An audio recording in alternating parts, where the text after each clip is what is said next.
So he graduated from Columbia University and did some internships in Australia, internship in Amsterdam, and the most important thing I can say about him, he's a humble, God-fearing young man. He recently got married. When he was in Amsterdam, he found his wife, Relita. Yes, and married less than 6 months. 2 months to be exact, but he's not counting.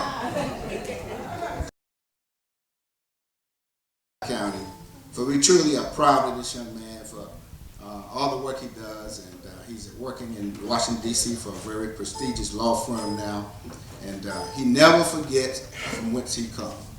And I, at this time, introduce to some and present to others none other than David Nelson Sneed.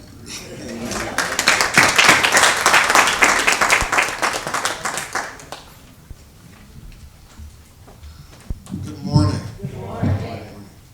You can forget everything he said about me. I just am striving to grow up and be like Deacon Bell one day. It is an honor and a pleasure for me to be here this morning and to have the opportunity to lead us in this really important, truly important program. As he noted, my background in the law has taught me a few principles, one of which is that ignorance of the law is no excuse. If you rob a store, you can't later say, I didn't know it was against the law to rob the store, and say, okay, you're going to get free.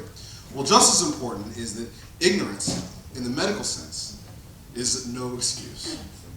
Just because you don't know about something doesn't mean you can't be afflicted with something. And prostate cancer, from everything that I've seen, seems to be one of those things where if you don't get screened, you can find yourself in a situation where your ignorance has led you to some serious consequences. So this is an extremely important program from my perspective because it's an opportunity for us as a community to come together and say, no more. We can talk about this, become more aware, and learn what it means to be protected from diseases like this. So I just say all that to say it's really a pleasure for me to be here and have the opportunity to preside over this program, this training session today. I want to introduce that this is being held by the National Coalition of 100 Black Women, the Prince William County chapter. We are very grateful for them. They are partnering with 12 black churches in an effort to help eliminate the prostate cancer crisis in Black America, where black men die at a rate 2.5 times greater than all other racial and ethnic groups, according to the Prostate Health Education Network. This organization began partnering back in 2013 and 2014 with the implementation of the Breast Cancer Project under the leadership of Dr. Luke Torrey, and funded by the Potomac Health Foundation. And this project reached over 1,000 women and their families and provided education and awareness with a focus on breast cancer. And they received many awards for doing so and commendations. This organization advocates on behalf of women of color, girls, and their families. And it's one of the leading chapters to promote prostate cancer awareness through programs to make resources available within our communities. Men, as a whole, we need to increase our conversation about this deadly disease. By increasing our conversation, we can really stem the tide of this high rate of death to this disease. September, if you didn't know, was National Prostate Cancer Awareness Month. And there was a billboard, a very attractive billboard, if I do say so myself, on Route 1. Our own Deacon David Bell happened to be on that billboard.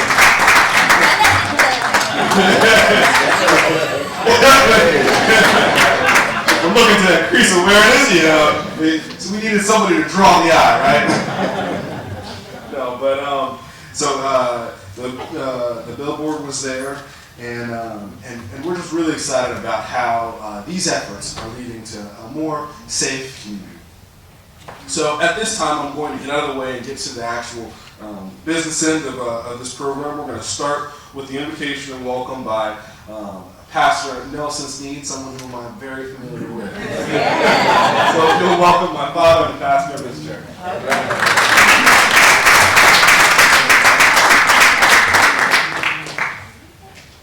Let us bow. Our Father, we are so grateful to be in your presence, Lord, to be in your care. And we ask on this day that you would be among us, Lord, as we listen, as we learn. We pray for those who will be presenting. Father, all who've come, that we will be blessed this day, my Father, because of your great love for us, moving through those who come to serve us. We love you, we thank you. In the precious name of Christ Jesus, we do pray. And Lord, even for those who are not here, may we be ears for them. May we be eyes for them. That we would share what we learn, that someone else may be helped. In Christ Jesus' name we do pray. Amen. Amen. To Dr. Highwood, all of the women, the NCBW, to all of our business leaders, participants on today's program, we say thank you for your investment in the community, in our families. We are so grateful for what you're doing. To those who come to learn today, we are grateful for your presence as well. And as we all know, life is at its best when we serve others. And thank you, all who come today to serve us, to instruct us, that we might learn. And let us listen, brothers and sisters, to learn. God bless you. Thank you.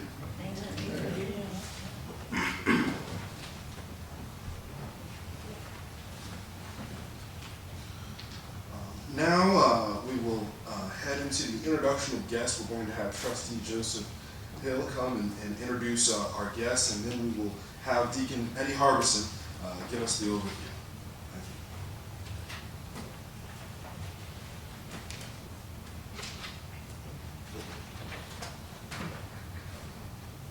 Thank you.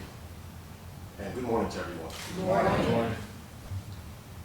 My name is Trustee Joseph Hill, here at Little Forest, and I have the distinct pleasure to introduce our distinguished guests who are here to talk to us about this wonderful program on prostate cancer that the National Coalition of 100 Black Women, Prince William County Chapter, Incorporated, has put together to get us men up to par on our health care and to know the signs and symptoms when an unbalance is taking place.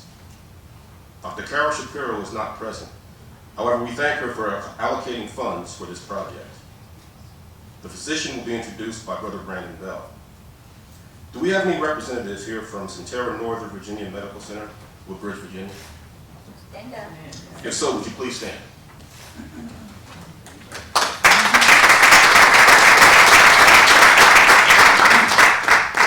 I would also like to recognize and thank Mrs. Robin C. Adams for her commitment and support of NCBW, PWCC. She is the Director of Marketing for Centera Northern Virginia Medical Center. Is she here?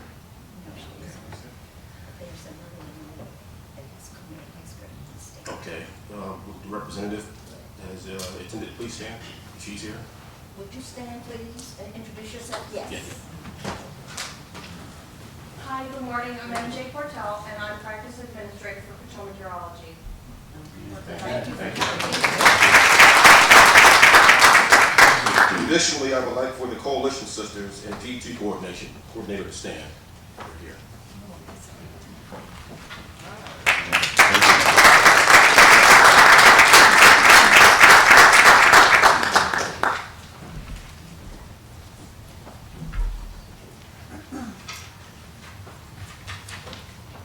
Good morning. Good morning. Special guests, fellow brothers, special participants, coalition sisters. Today we are here to enhance our knowledge about this disease, prostate cancer. According to research, we can prevent and become better stewards if we take care of our bodies. The National Coalition of 100 Women, Prince William County Chapter, Incorporated, has been given a grant and taken it upon themselves to help us become better fit for life by sponsoring this event. Today, from this educational session, you will enhance your knowledge, learn about prevention, early detection, treatment, quality of life, and advocacy. You will hear from a certified doctor in the field of prostate cancer, view a 5-minute video from a prominent business, and hear from a cancer survivor. Hopefully, you will come away with answers to questions that you may have about prostate cancer. Get comfortable, brothers, and become amazed at what you will learn today. Thank you.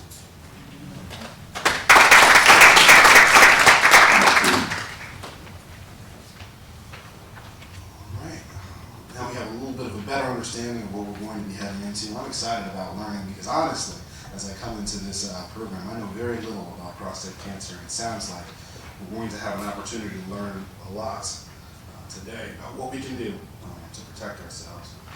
Next, we will have Trustee Robinson come and discuss the permission form that's included in the packets that everyone has received. I hope everyone has received the packet and has filled out the information that is in the packet. Our coalition partners have done a great job in ensuring that we're going to get all the information that we need, so ensure that you have that. So Trustee Robinson will come and discuss the permission form, and then Brother Brandon Bell will introduce to some, present to others, our physician who will conduct the training session.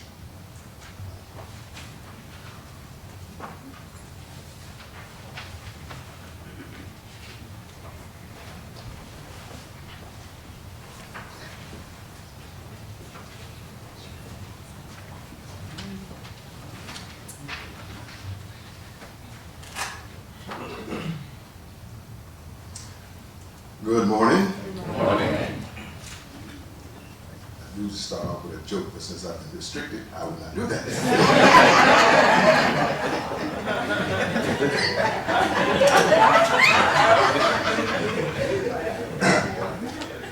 Look at the folds on the left-hand side and take out the permission form. Please take a moment to read over the form. We are asking everyone to sign the bottom of the form. Your signature indicates that you have read the form and that you are agreed to the terms and stipulated. This will allow the NCBW and the PWCC Incorporation to use your photo in an education session. You may appear in one or more photos. However, the sharing of these pictures will be used for information purpose only. We are also videotaping this training session. Names will not be used. Are there any questions? Thank you. If so, please raise your hands when you have completed the form for the sheet. Hold it up, and the coalition sisters will come around and collect it.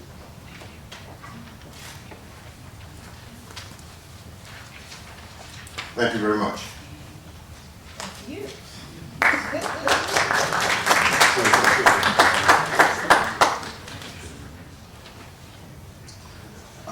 As stated earlier, my name is Brandon Bell. I have the distinct pleasure of introducing our physician speaker for the morning.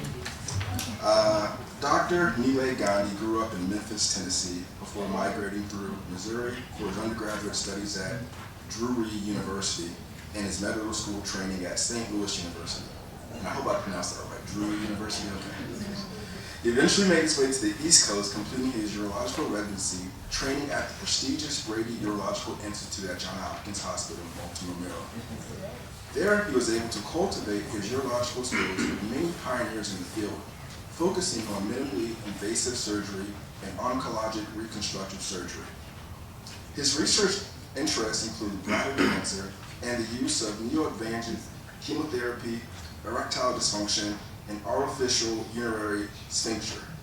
He has published numerous articles in prestigious journals, written multiple book chapters, and presented at various regional and national conferences. Dr. Gandhi firmly believes that a physician he can also serve as the patient's best advocate. He is already actively involved in the community, participating in the Zero Prostate Cancer Run and Walk, the BCAN Bladder Cancer Walk, and going the distance with September Beer to promote prostate cancer awareness. He emphasizes patient education, feeling that a more informed patient can make the best decision regarding their own individualized care. Dr. Gandhi is currently seeing new patients and he practices the entire breadth of urology. And please call at 703-680-2111 to schedule to see him at either their Woodbridge or Alexandria locations. The next person you will hear will be none other than Dr. Nilay Gandhi. Thank you.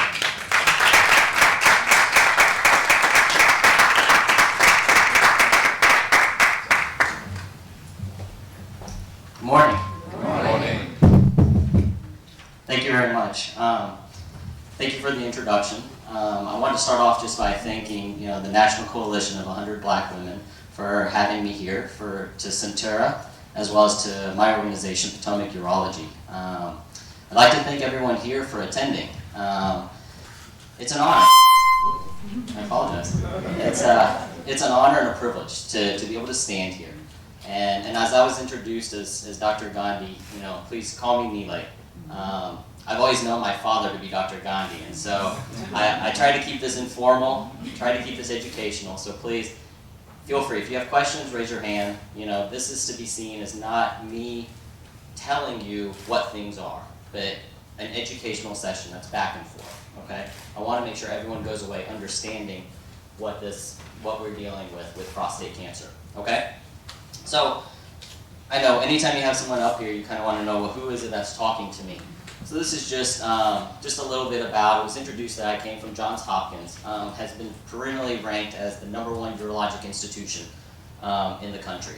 A lot of urology was founded and created at Johns Hopkins, so training under these pioneers, learning the art, learning the skill, learning what it is that makes urologic conditions. That's where I come from, and I try to convey that to everybody here as well as within our community, okay? That bringing what we've learned at Johns Hopkins down to our communities in this area.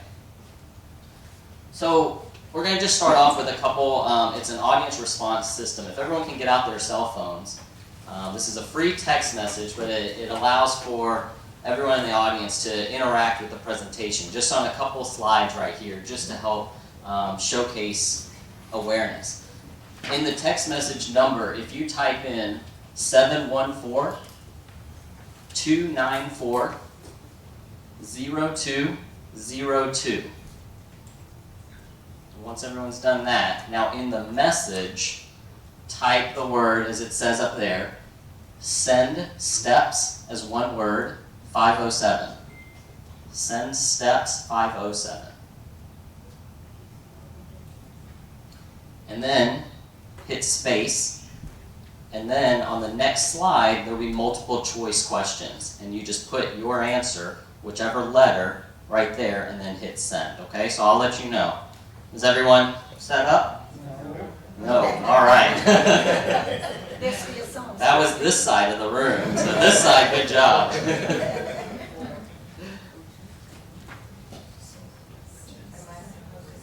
Don't send anything yet. Yep. Just put send steps 507, do a space, and then you'll put your multiple choice answer there and then hit send.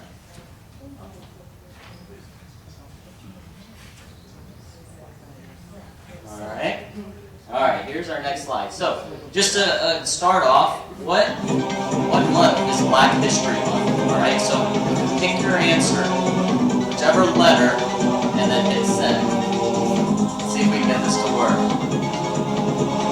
Alright, we got 4 people who voted, so that's good. So this is working. Alright, good. We'll give it a few more seconds. Alright, keep going, okay. So when we look at our results here, we got 100%. That's perfect. Good. That's good. Alright, that's what we want. Now type send steps 507 again. Alright. In space. And we're going to do another one. Alright. Alright, so here comes the next question. Same thing. What month is National Breast Cancer Awareness Month? All right. Don't worry, this is all anonymous, so if you miss it, it's completely fine. Don't worry. All right. We've got 4 people voting so far.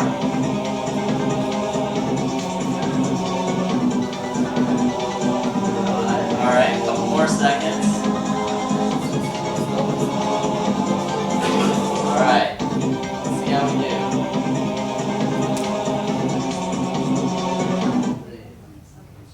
All right, so we got 83% correct, so that's good. That's still good, all right?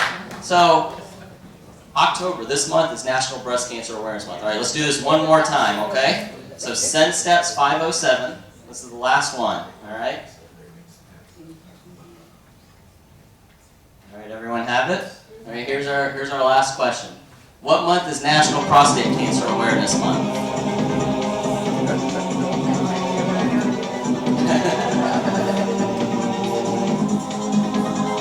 We've got 2 people voting. Get a few more.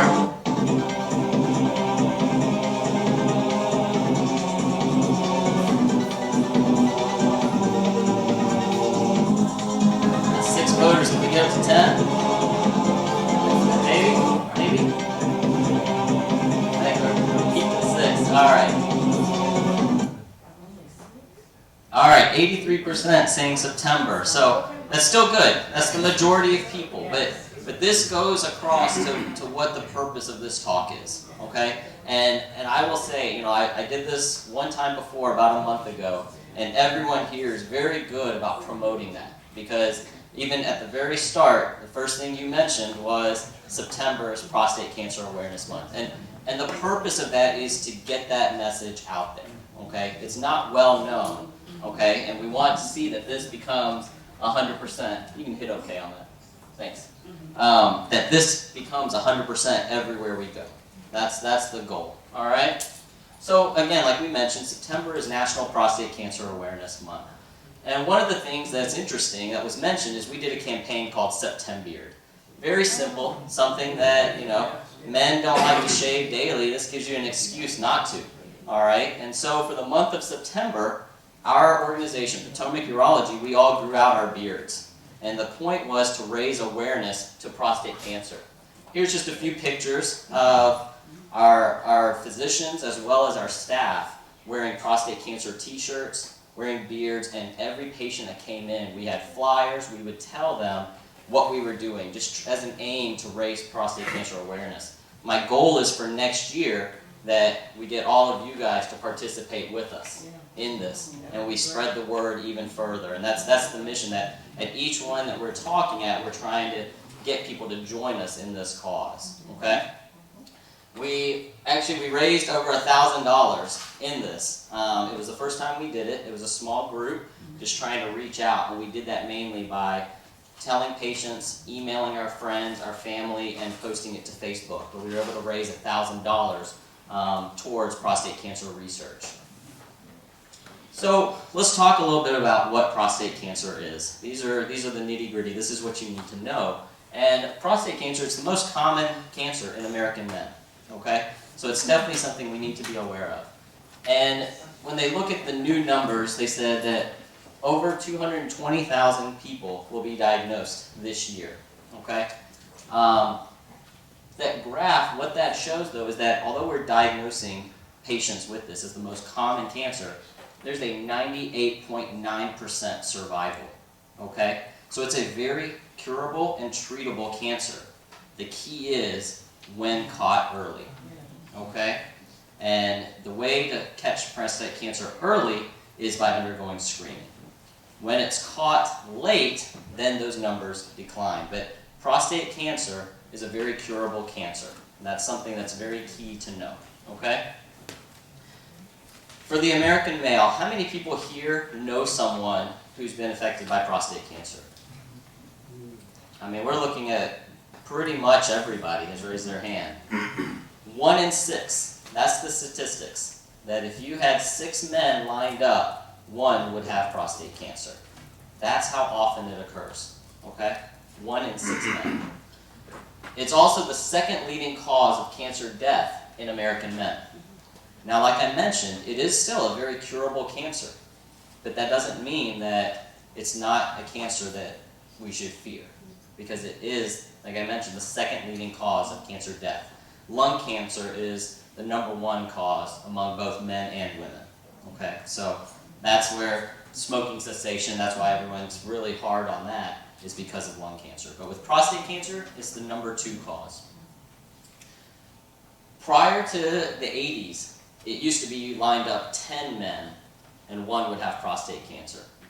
Once we started doing PSA tests, and we'll talk about that, that number has gone down to every 6. So 1 in 6 men will have prostate cancer. The key thing here, it can happen to you. We've all seen the guy who's won the lottery, the guy who gets struck by lightning. Oh, that will never happen to me. You know, we wish we win the lottery, but that'll never happen to me. It's going to happen to someone else. Same thing with prostate cancer. That's never going to happen to me. I'm going to be one of those 5 it doesn't happen to. All of these guys probably thought the same thing. And the key with this slide is showing that it's not just something that affects someone that nobody knows or someone that, you know, is very famous. This can affect anyone and everyone, okay? You've got, you know, Arnold Palmer, you've got Rudy Giuliani, Nelson Mandela, even the invincible James Bond, the guy who nothing can destroy. He even got prostate cancer, okay? So it can happen to you. Keep that in mind. This isn't something that we should just say it'll happen to someone else. So what are some risk factors to be aware of? Age. Age is one of the strongest risk factors for prostate cancer, okay?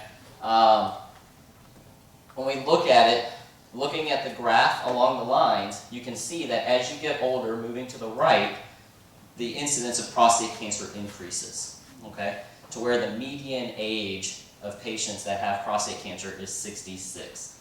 When we look at this graph, you can see mainly the majority of patients are between the age of 55 to 75. Okay, and that's when we need to really undergo screening, because that's when we'll detect prostate cancer. When we look at death, prostate cancer can tend to be one of those slow-growing cancers. So just because someone's diagnosed with prostate cancer doesn't mean it's a death sentence. A lot of people view cancer as a death sentence. And with prostate cancer, patients that tend to die tend to be greater than 75 years of age. Also, prostate cancer doesn't tend to be the cause of death. It's something people can live with, and they may pass from, you know, heart conditions or other things. But it's something that to keep in mind, that even though there's a lag period of being diagnosed at about age 55 and death occurring after age 75 of 20 years, and a lot of treatments can be done during that time that would extend to where prostate cancer may not be an issue in your lives, okay? Race, that is another big factor, all right? That's a lot of why we're here today too. African American men have a higher incidence of prostate cancer. That's fact. Why? That's being determined right now. A lot of it's genetics. The world of medicine has transitioned so much right now into trying to find out, why is this prevalence occurring? Is it something in genes? Is it something with food? What is it that leads this? But we know that this is fact. African American males tend to have more aggressive cancers. They tend to have cancers hidden in locations that aren't typically biopsied. And that makes it difficult for diagnosis. And so if you take a 60-year-old Caucasian male with prostate cancer and a 60-year-old African American male with prostate cancer, the African American male tends to have more aggressive disease, warranting treatment. If everything was all the same, they would have more aggressive disease. That's, again, another reason why we need to screen early, okay? This shows, again, the graph on the left shows the incidence of prostate cancer across races. And as you can see, in African American males, it leads the charge. Next are, you know, Caucasian males and non-Hispanic males. But it's almost 2 times in terms of the incidence, diagnosing prostate cancer. The graph on the right shows death. Again, highest in the African American population. All right, so this is why we're here. This is a serious condition, but a very treatable condition, okay? Like I mentioned before, genetic risk factors. That's where a lot of the research money is going into, is finding out what's the underlying factor behind this. Is this genetics? Is there something we can do to try and minimize this risk? But we have to identify the cause. Prostate cancer is increased twofold in men who have a history, family history of prostate cancer. So if you have brothers, uncles, father, grandfather, people along those lines, the male bloodlines that have prostate cancer, you're at a twofold increased risk. When we talk about prostate cancer screening, we designate people as whether they're low risk or high risk. As African American males, you're automatically high risk. Everything else aside.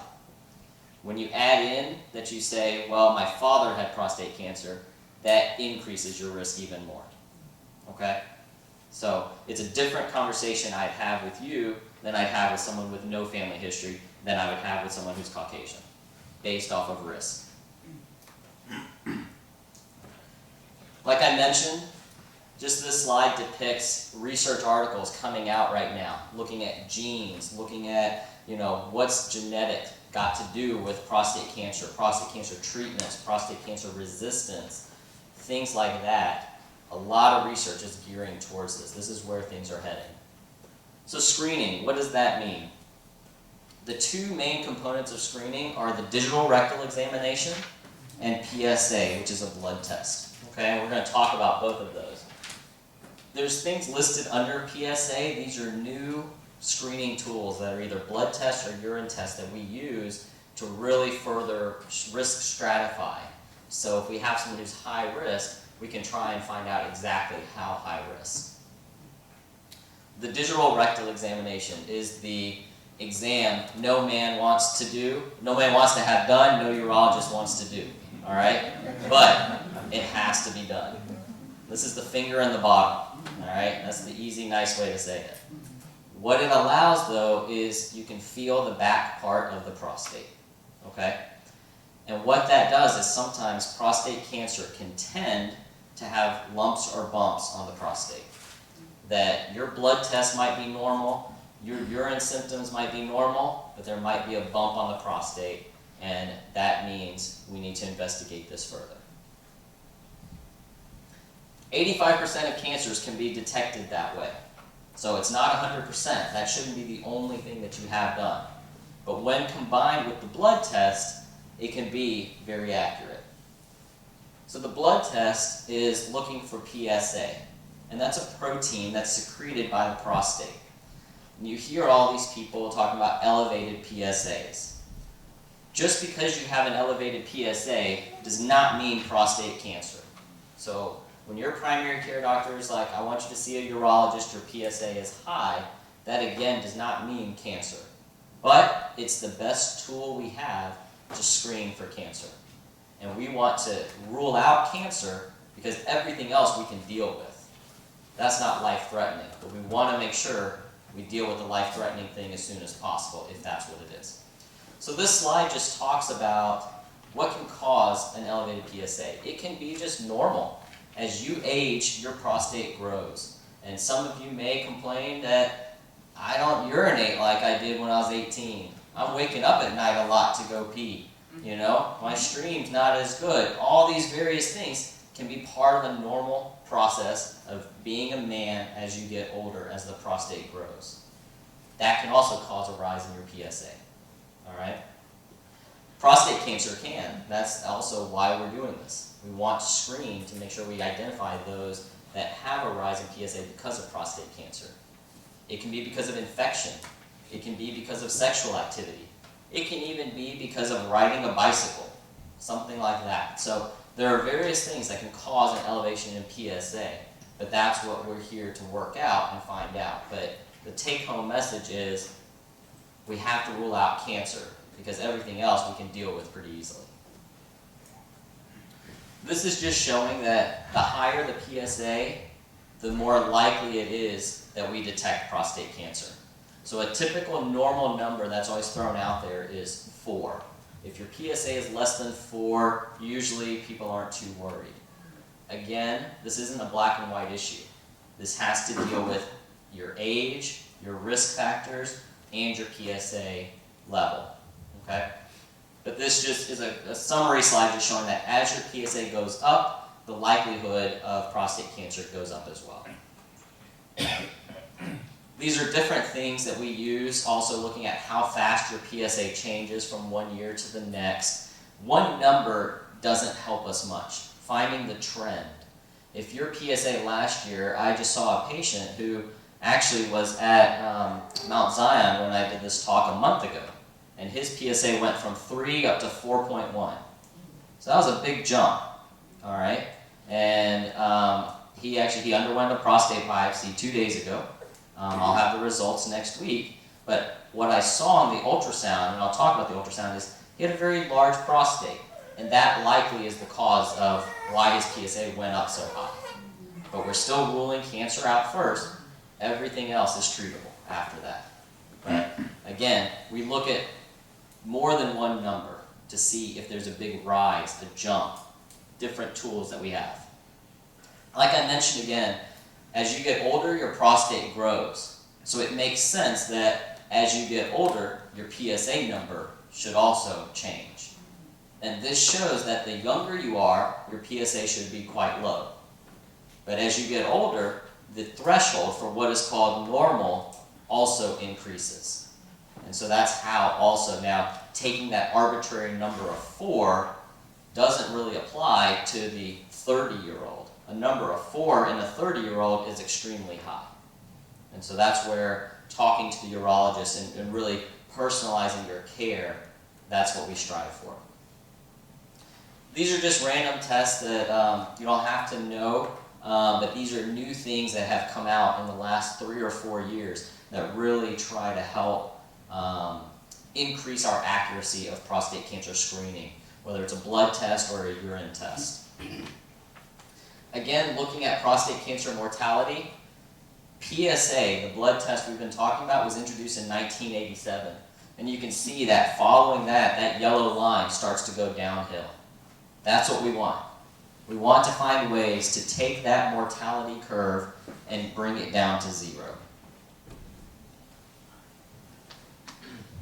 Just a quick couple slides, because the point of this conversation is informational. We want everyone to be educated about PSA, prostate cancer screening. And so you have to know that in 2012, there's this task force. It's called the United States Preventative Services Task Force. They make recommendations regarding all sorts of health parameters. Should women undergo mammography for breast cancer screening? Should men undergo PSA testing for prostate cancer?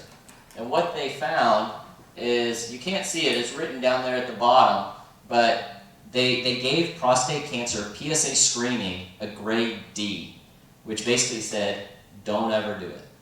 All right? And the reasoning was, they said there's insufficient evidence saying that it benefits people, that it tends to harm people more than anything if we screen with PSA and we try to detect prostate cancer. As a urologist, I was shocked by this. But the general population will listen to this. And it's our job to educate people as to what this means and what we should do. And so in this scenario, they said basically, don't screen people. It's a black or white issue. Either yes, you get a PSA, or no, you don't. They said no one should get it. Our organization that oversees all the urologists in the United States is called the American Urologic Association. So they looked at all the research behind this, and this is what they came up with. When we talk about prostate cancer screening, we do what we're doing here today. We inform people about the benefits. We inform people about the risks. And we make a decision together. I may talk to you and say, these are the risks, these are benefits for you.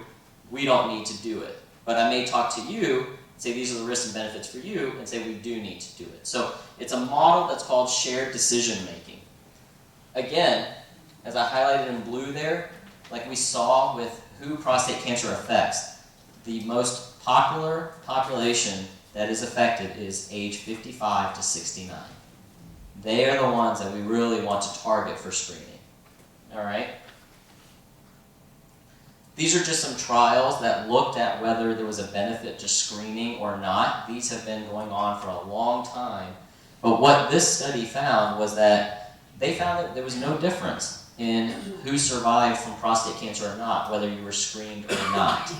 The biggest problem with this study, though, was a lot of the men who didn't have screening, they switched and actually got screening because they were worried and they wanted to know what their PSA levels were. So it's what we call a contaminated study. But the next study found that there's a 21% lower death rate in the men who received screening than those who did not. That's a significant number, 21%. What they found was that to prevent one cancer death, you had to find 37 cancers.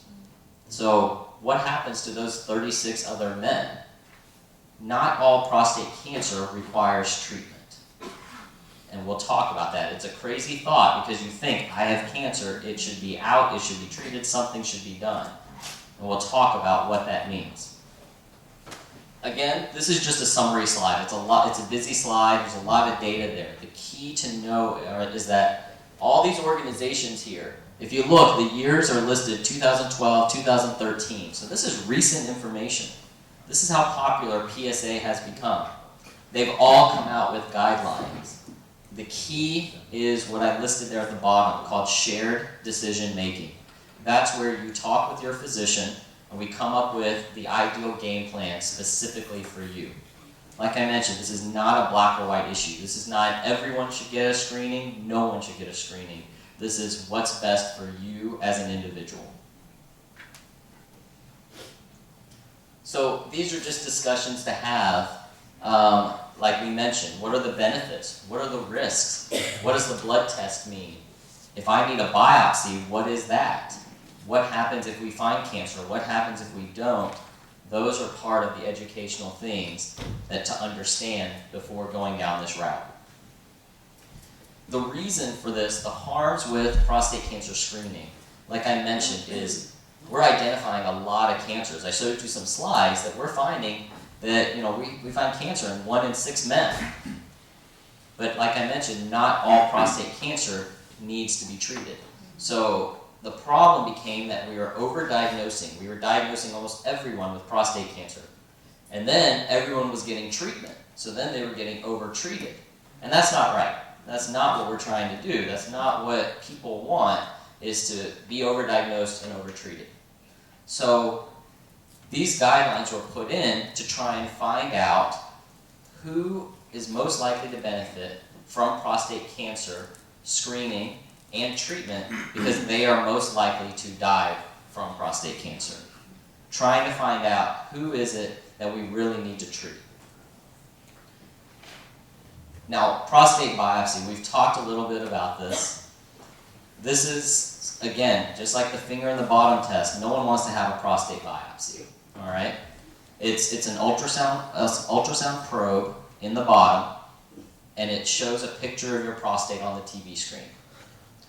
What we're able to do is give you some numbing medicine, and then we take some small pieces of your prostate to look at under the microscope, and that helps tell us if this is normal prostate tissue or if this is cancerous tissue. It's a very simple procedure. It sounds horrifying. Everyone's looking at me like, what is this guy talking about? But you won't believe me. It's done in our office. It's completed within 5 to 10 minutes, and you go home pain-free. Yeah, I know. Everyone's like, whatever. But it's the truth. And if there is pain, we help with that. But it's something that has been perfected, and it's the best thing we have for diagnosing prostate cancer.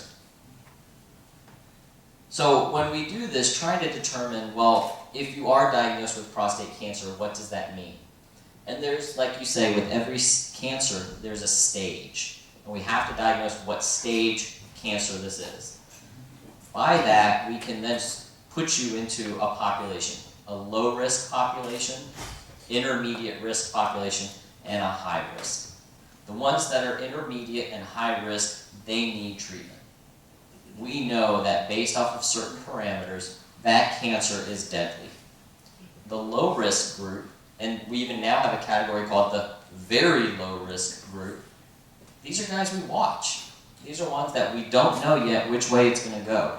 Will this be deadly or not? And if not, then we don't need to treat anything, but we need to make sure it doesn't progress. It doesn't get worse. This is that score I was just talking about. It's called the Gleason score, and that helps us stage how aggressive the prostate cancer is. If you have a score up at the top, which is a 1, then it looks very similar to prostate tissue, normal tissue, and that's the least aggressive. But a score of 5 is very aggressive. And what we do is we look at your biopsy and we give it 2 scores. One is what we see a lot of, and the second is what we see as the most serious, and we combine them.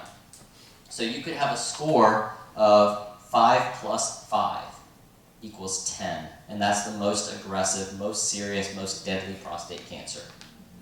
The majority of what we see is a 3 plus 3 equals 6, okay?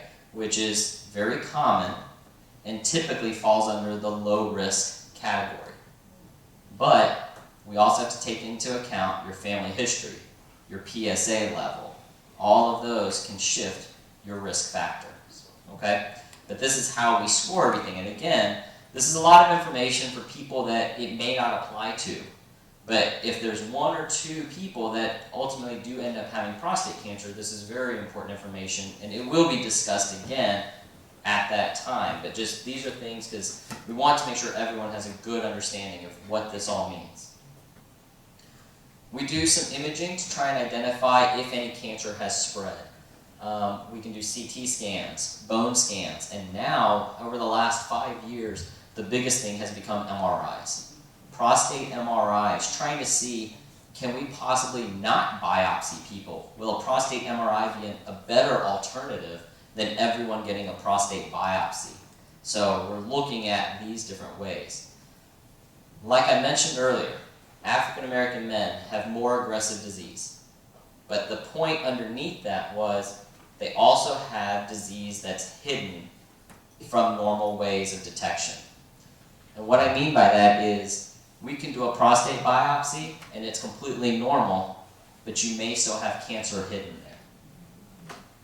And this is where MRIs have become very important, especially in the African American population, because at Johns Hopkins, a couple of my colleagues looked at these studies that found that African American men tend to have prostate cancer hidden in the front part of their prostate. And that's an area that is not biopsied because we can only biopsy the back portion this way. And that's where an MRI is very important because it can find those spots, and then we can work with those MRI radiologists and actually do what's called a targeted biopsy, where we find where the spot is and we can actually biopsy that specific area. So that's something that's very pertinent to the African American population because that's what we're finding. All right. So treatment options, a lot of treatment options for prostate cancer. And like I mentioned, you can have active surveillance. That's where we're watching it. I'm going to discuss that just a little bit. You can have surgery. You can have radiation, or you can have what's called cryotherapy, freezing the prostate. So with active surveillance, what that means is if we classify you as being low risk or very low risk, that prostate cancer has a low likelihood of causing death. But we need to still monitor it because it can change to something more serious. But what that means is we follow you every 6 months. You come in to get a blood test, and we do a biopsy every year to see, has that cancer changed? If it stayed the same, you're good for another year. We don't need to do surgery or radiation or hormones or any other treatment. We keep an eye on you and we repeat it again the next year. A lot of times, people don't require surgery or any other treatment. This slide, there's a lot of studies that show using this method, there's about a 99% survival from prostate cancer. There's about a 5 to 10% rate of patients that require treatment. So it's a great way that if we diagnose 100 prostate cancers, maybe only 5 to 10 men actually need treatment, and the other ones we can kind of keep an eye on. So now we're not over-treating these patients that it likely will not have caused any problems for. Does that make sense? That's a very hard concept because anyone who has cancer automatically wants it treated, wants it out, wants something, and never wants to ever deal with it again. But that's a key, that we don't want to do treatment unless it's going to benefit you. Because there are some side effects, and we'll talk about that. So one of the keys to cancer therapy is surgery. For prostate cancer, that means we take the prostate out. And I mean to put a slide up here because a lot of people don't even know what the prostate is, why we have it, where it is, what it does.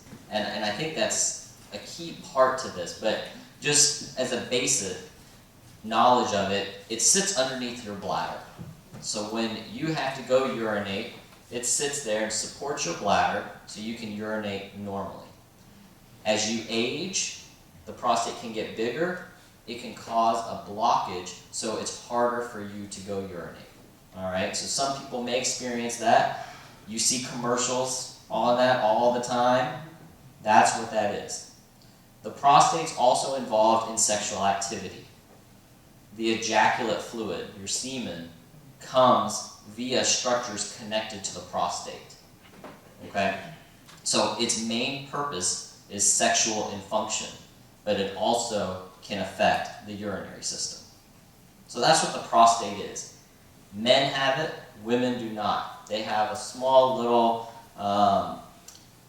homologue of the prostate that goes away, it shrinks as they're being developed. So men, this is a men issue, okay?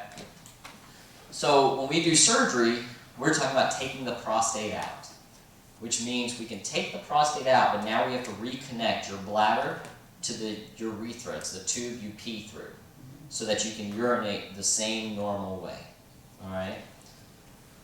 With that, you have to have a catheter, which is a tube inside your penis that goes to your bladder, draining your urine. Sounds horrible, I know. Very tolerable. People do great with this. It's very common in the urologic world for people who cannot urinate. But the purpose of it is to allow everything to heal up, okay? And then you're able to take the catheter out and urinate like normal. We can do surgery various ways. One way is with an open incision. That's where we make a cut below your belly button to get the prostate out. The newer technique that's utilized today is that structure up there. It's called the Da Vinci robot. And what it is you have these small incisions made in your belly, about 5 incisions, but we're able to connect this robot to it, and we control the robot from a console next to you.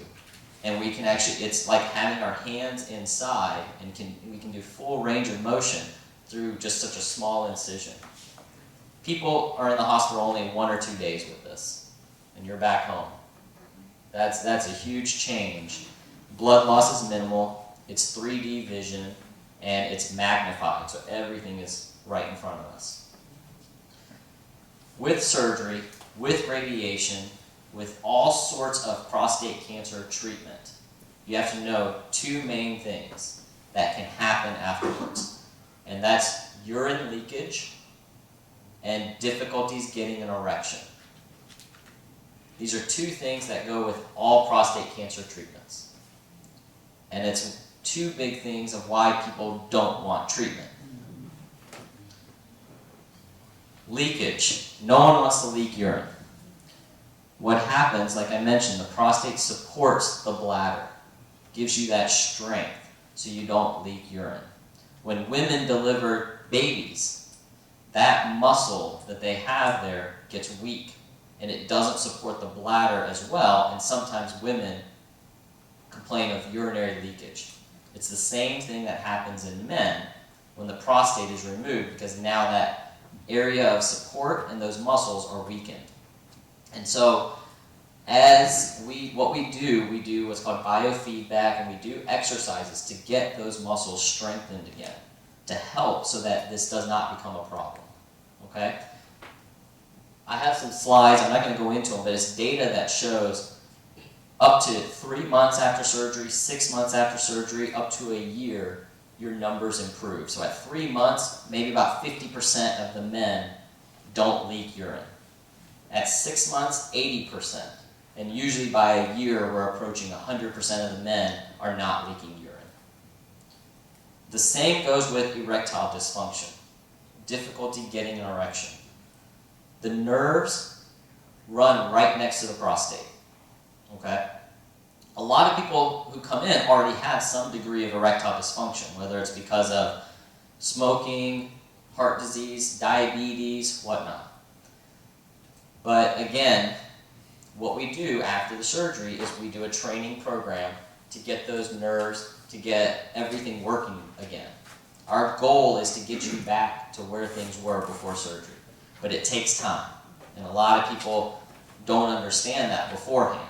And that's one of the things we do to counsel, is that you want to understand that there's medicines to take. We do different testing to see where the problem is, and there's different therapies, okay? This is radiation therapy. Fancy x-rays to the prostate to kill all the prostate tissue. It kills the cancer, but it also kills normal prostate tissue. This also will have the same side effects we just talked about. With surgery, those side effects are seen more immediately, right after surgery. With radiation therapy, it takes years to develop. So a lot of older gentlemen undergo radiation therapy because they won't see those long-term side effects of difficulties with their bladder, difficulties with erections, or even difficulty with bowel movements with radiation. We give the option of radiation to people we think it would benefit, and then we have them speak to someone who specializes in it to get more information. Again, the key is an informed patient making informed decisions. And we want this to be an individual decision because, again, there is not one cure for everybody because everyone's treatment is different. This is another option. It's freezing the prostate. It's very similar to having a biopsy, and they are able to freeze the prostate, and that kills the tissue. With radiation and with this cryotherapy, the prostate is left within the body, and it's monitored. With surgery, it's removed. And what's done after any form of prostate cancer treatment is we monitor your blood work and your exam to make sure that there is no recurrence. Prostate cancer does not come back. We're getting towards the end here, and one of the main things I want to show you is the importance of prostate cancer research. Like I mentioned, we did the September campaign, and we're able to raise $1,000, which may seem small, but it's still something. And one of the big things we're really trying to do is to raise awareness, raise research dollars. And this is direct proof of what that means.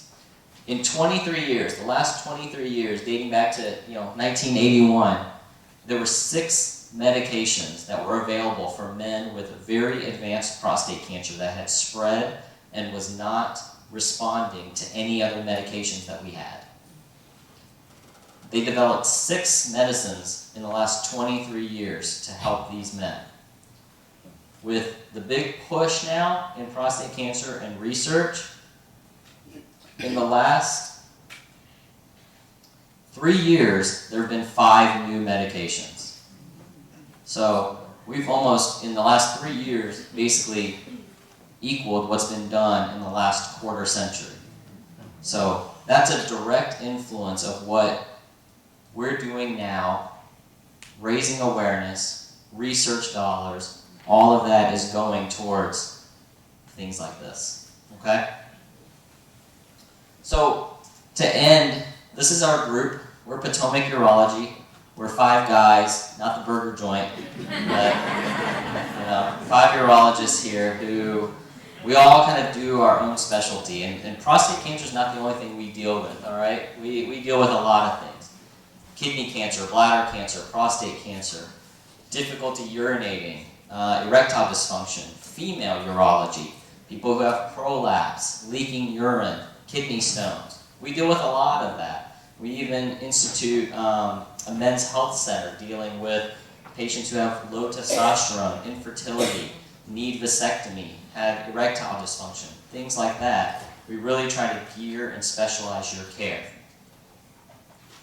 I'd like to thank Centera. They work very closely with us, and they have a video to show about a prostate cancer survivor.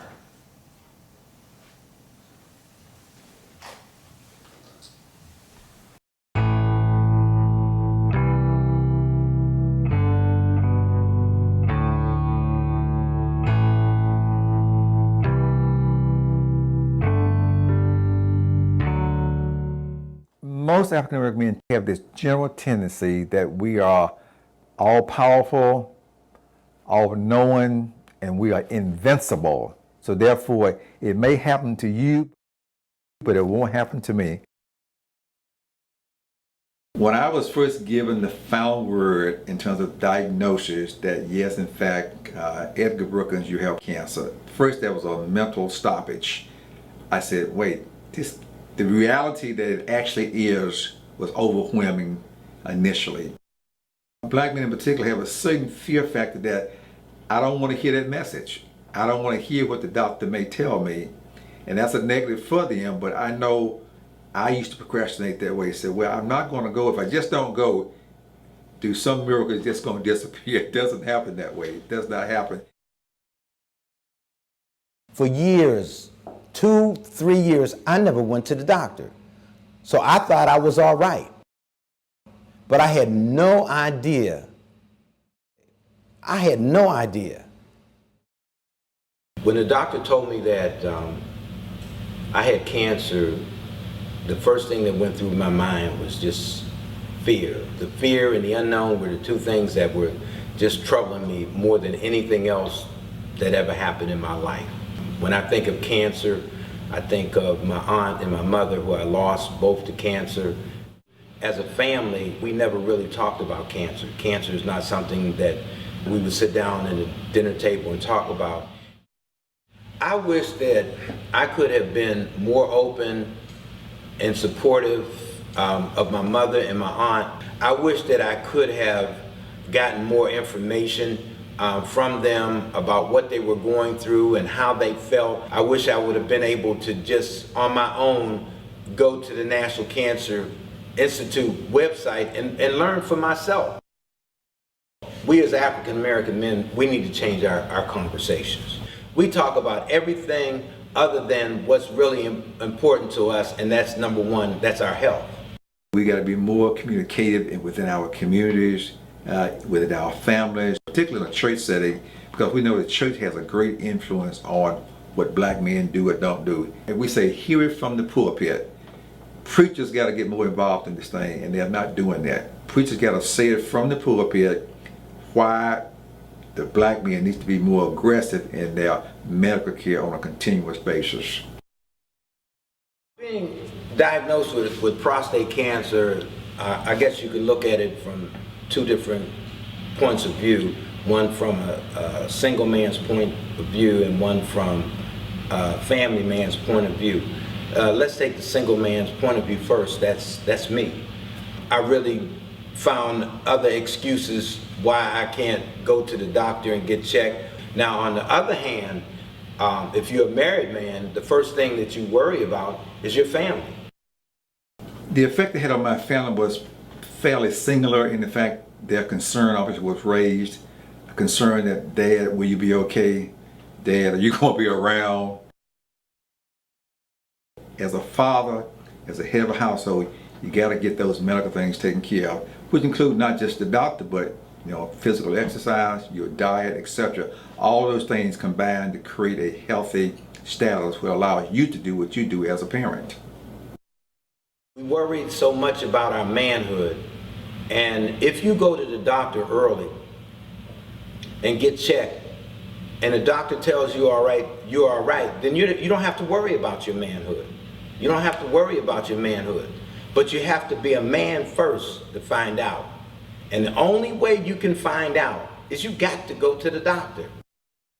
And that's an individual responsibility that we have to step up if we plan to be around and to live a healthy lifestyle, to be a contributing person to our community, and to provide assistance to others, that if I'm in a health status that doesn't allow me to do so physically, that I'm cheating everyone else and I'm cheating myself in the process. So you got to step up to the plate, as we said, man up now and do it.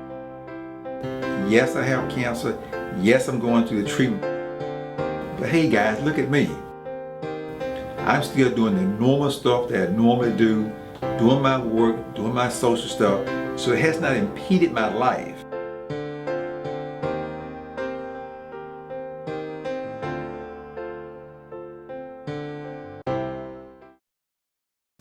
And one of the big things we're really trying to set up is a prostate cancer support network.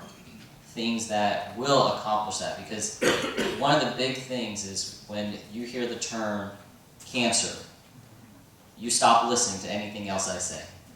You start thinking my family. You start thinking, what does this mean? Am I dying? You start thinking everything else. You don't hear a word that I say. I understand that. But being able to talk to somebody who sat in that who sat in that chair, who heard those same words, who had those same thoughts, and how they got through it, what they did, knowing the key here is you are not alone. That's what we're trying to aim and accomplish. So with that, if anyone has any questions, I'm definitely here to answer any questions. I think we're also going to hear from survivors of prostate cancer, but if there's any questions, that's it. Yes, sir. First, let's give him a hand. We thank you for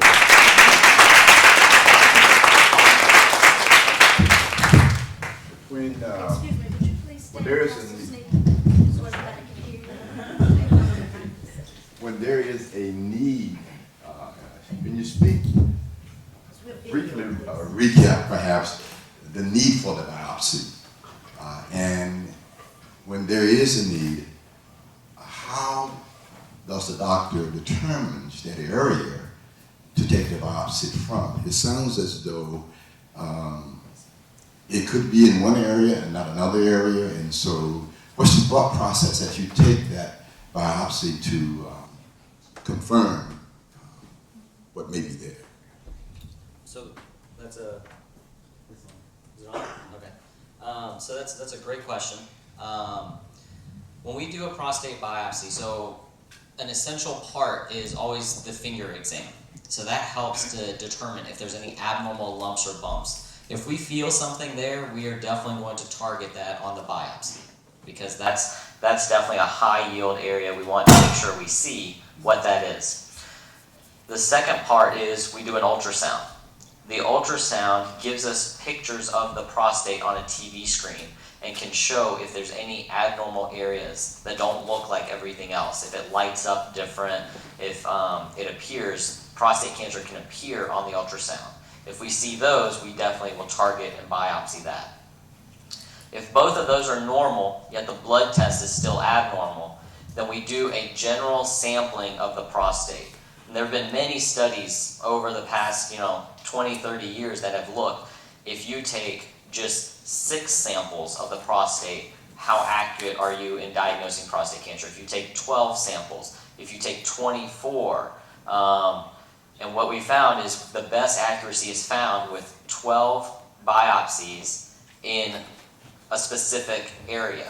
And so we follow a pattern to try and really get biopsies of the entire prostate area. Now, like I mentioned, that it's hard to biopsy the very front part of the prostate because it goes through your urine tube, and it's difficult the way that we have to do the biopsy through your bottom. That's where, if you have a biopsy that we don't find cancer, but your blood test keeps going up and we're still suspicious, that's when we do the MRI. And that can really help identify if there's any areas that we missed with the biopsy that we need to re-biopsy with the MRI to really make sure that we get a diagnosis if there is one. Yes, sir. There is a question. If you have had that seed implant, like I had, and it was like 16 years ago, how often do you need to go back and have a biopsy? I know I still go and they check my count, but is it necessary to continue to go in regular and let them see if I need to take another biopsy? So the answer to that is yes, because you still have a prostate, which means the prostate cancer can always come back. That's even with someone who has surgery, prostate cancer can always come back because there could be some very small cells we don't see that can still grow. Now, for whether you need a biopsy or not, a lot of times they follow you with the blood test and the finger exam. And as you get further and further out, so in your first 3 years, we're seeing you very often, every 3 months, every 6 months, every year. With you being 16 years out, a lot of times those visits are every year, every 2 years, things along those lines. It spreads out more and more because the likelihood of cancer coming back for you is lower the longer you go out without having any recurrence. But it's still something we have to monitor, we have to follow, so that we have new medicines that if there is a recurrence, we can still prevent it from causing a problem. Yes? Hi. My husband is 86 years old, and he's had 2 urinary tract infections that they corrected. However, he started going to the bathroom every 20 minutes at nighttime. So his doctor decided to have his, I guess she gave him a PSA last week, and it came back normal because of his age. He's 86 years old. Is it there a chance that he will get cancer since there's a range between 55 and 75? So there were studies done a few years ago, probably about 10, 20 years ago, looking at autopsies. And they looked at, all age groups. And they found that, as you got to age 70, 80, 90, almost 100% of these men had prostate cancer, okay? So it's something that we expect. It's one of those things that we say that, you may develop prostate cancer. The key is you may not die from prostate cancer. And so what I'm stressing with the screening 55 to age 69 is these are the men that are more likely that if we find prostate cancer, it may affect them ultimately down the road. At age 86, the prostate cancer we find tends to be very low risk and slow growing because if it was something more aggressive, you find it at age 60 and such like that. So that's why after age 70, screening is not even recommended because the prostate cancer tends not to cause problems, but the treatment would cause problems to their quality of life. And so in that sense, we would be harming the person. And so that's why, so in that instance, I wouldn't expect, a lot of that is like I mentioned, as you age, your prostate gets bigger too. And that's when a lot of these problems can happen. Now, getting urinary tract infections is very common in women, not so common in men, and can be related to large prostates that if you can't empty the urine well, things like that. So I would say it's more along those lines, but that's the rationale for why, even if he does have prostate cancer, it's likely that it's not going to impact his life because it's likely something that's so small and slow growing that it won't impact him.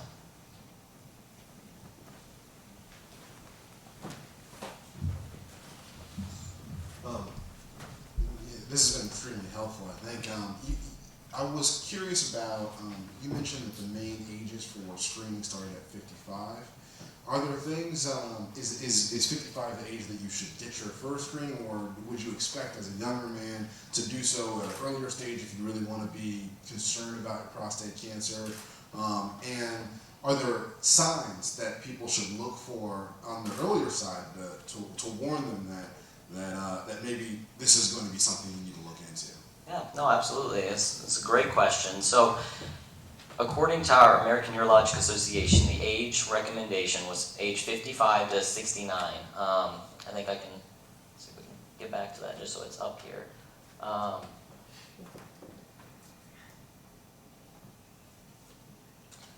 And so, as you can see, the top part says, inform men about risks and benefits of prostate cancer screening and treatment individualized based on comorbidities, which are if you have other medical conditions, diabetes, heart disease, high blood pressure, anything along those lines. Family history, do you have uncles, brothers, cousins, someone with prostate cancer in your family, and life expectancy based off of what's the expectation of, given your current state of health, what is the expectancy of how long you will live? The recommendation was that screening should be performed every 1 to 2 years, and the age range is age 55 to 69. Now, that is what the recommendation is for the average common man. When you incorporate, if you come see me at age 43 and you say, I've had 3 brothers that had prostate cancer at age 40, I would say, well, we're late. We need to get started now. But if you come and see me at age 50 and you're like, okay, well, I don't have a family history, I'm saying, well, you're African Americans, you're at a higher risk, so we can start earlier. But here are the risks, here are the benefits, but it's all individualized. So 55 to 69 is not a standard that's what we have to follow, but that's where we get our highest yield that it will impact people. But again, it's individualized. The guy who tells me that he has 3 brothers who got prostate cancer at an early age, I'm worried for him. And I'd rather start screening earlier because it does run in the family and it does run at an early age. Yes, sir? I have one question. If you're at the age of 65 and your PSA is set at 4.028, is that in the norm area at that age? So again, one number doesn't make the man. We've got to see what the trend is, what it was last year, if that number was obtained. We have gentlemen who go into the emergency room because they can't urinate. They get a catheter. Then that can cause the PSA to go up. So it's dependent upon what factors have happened leading up to the PSA draw. It depends on if we want to repeat the PSA to make sure is that number accurate, and it also depends on the examination, the digital rectal examination, to see what that is along with your family history. So again, one number, it's a factor of all of these things to determine what that is. Now, with the age range, we always say 55 to 69. Again, that depends on your life expectancy, So that doesn't mean that someone who's 75, we won't screen for prostate cancer. If that 75-year-old gentleman, he looks like he's 60, he runs 10 miles a day, he's in great, excellent shape, he doesn't have diabetes or any other problems, he's going to live forever. Prostate cancer screening could be beneficial for him. So again, it's all individualized. Yes, sir? Thank you. Along with the PSA question, you indicated earlier, in 2012, I guess there was a study that was done that suggests that PSA screening wasn't necessary. Okay, my question is how accurate were the PSA screenings at that time as compared to today? And to follow up with that, in your experience, has there ever been a misreading or misinterpretation of PSA which led to a misdiagnosis or unnecessary treatment? So the study I have is right here. It's the prostate, lung, colorectal, and ovarian cancer study. And it looked at men age 55 to 74, and they had almost, 77,000 men. And they would get a yearly blood test and digital rectal exam. And they were comparing them to men who did not get that. And what they found was after 13 years, they found that they identified more prostate cancer in the men who underwent screening, but that it did not make a difference in how many men were surviving. The survival rates between the two groups were the same. That's what their study was showing, and that's where I was saying that a lot of those men who did not have screening, they switched over to get screening. So there was a lot of what's called crossover, and we call that contamination, because then it's not a true comparison between the groups. And that's why they didn't show a mortality difference. Versus the next group, this is looking at 182,000 men, same age group, and they tried to minimize that contamination. And they found a 20% lower incidence in mortality. So we know screening identifies more cancer. We've proven that. We know that. That's the purpose of it. The key is, does that make an impact? And what we are finding is that, we were diagnosing a lot of prostate cancer, but then we were over-treating a lot of people who may not have needed treatment. That's where protocols like active surveillance come in, where we'll watch you if you're very low risk or low risk to see if you warrant a treatment, because we don't want to over-treat people who it may not even impact them in general. Any other questions? My father's 89 years old, and he was diagnosed with an enlarged prostate at about 85, and they took the process, just like you said, the active surveillance, rather than to treat him, but they're checking him on a yearly basis, and so far they have not had to do anything. They said the treatment would do him more harm than what the cure was about. He was diagnosed with an enlarged prostate or prostate cancer? Enlarged prostate. Okay, so active surveillance to monitor is for prostate cancer, because active surveillance involves a blood test, a finger exam, and a biopsy yearly. With an enlarged prostate, you come in for your annual male health checkup. That's going to be a finger in the bottom, checking for the prostate, possibly a blood test depending on your age, but it would not include a biopsy. So he would not be getting a biopsy because he has an enlarged prostate. We do the repeat biopsies for those men that do have prostate cancer that we're watching, just to make sure that it has not progressed to something more serious and more aggressive. Yes, sir. One last one, if I could. When I listened to you talk about the effects of the removal of the prostate, one man having to remove the prostate is too many to me. Do you find that happening nowadays, that there are men who are having the prostate actually removed? In terms of surgery? Yes. That's the #1 treatment for prostate cancer, is having surgery, because it removes the entire prostate gland and minimizes your chance of recurrence. But again, like I mentioned, there's always the chance that there is a spread of prostate cancer that cannot be seen, and we may see it years down the line, which is why we still follow with getting blood tests and doing the finger exam.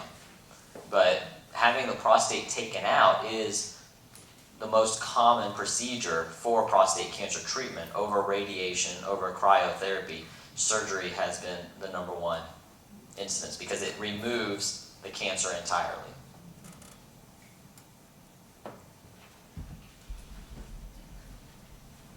Any other questions? Yes, sir. With African American men having a larger majority of being diagnosed with prostate cancer, is it, and you said 55 is the age that you can start, 55 to 69. Is it becoming of African American men to start earlier, or has your study shown that they really don't get them at an early age? So the guidelines from the American Urological Association was based trying to give general screening guidelines because of the task force saying no screening is necessary. And so we wanted to really emphasize that that's not the case, but maybe not everyone needs screening. Now, the age group of 55 to 69 does not account for risk factors, does not account for African American, does not account for family history. And so this is just, like I mentioned, what the risk factors for prostate cancer were. I said age is the strongest risk factor. But then I also mentioned African American and family history. This is purely based off of an age, population, and group. And it goes back to shared decision making of where, I'm worried about the man who comes in with, a strong family history or younger brothers with prostate cancer. We need to start a lot earlier on him than we do for someone who doesn't have the family history, has never had an elevated PSA, things like that. So it is something to consider, but it's something that you have that decision with your physician, that discussion, because it's based off of more things than just one parameter. So can I search for a more pointed answer then? If I'm a young African American, I am a young African American.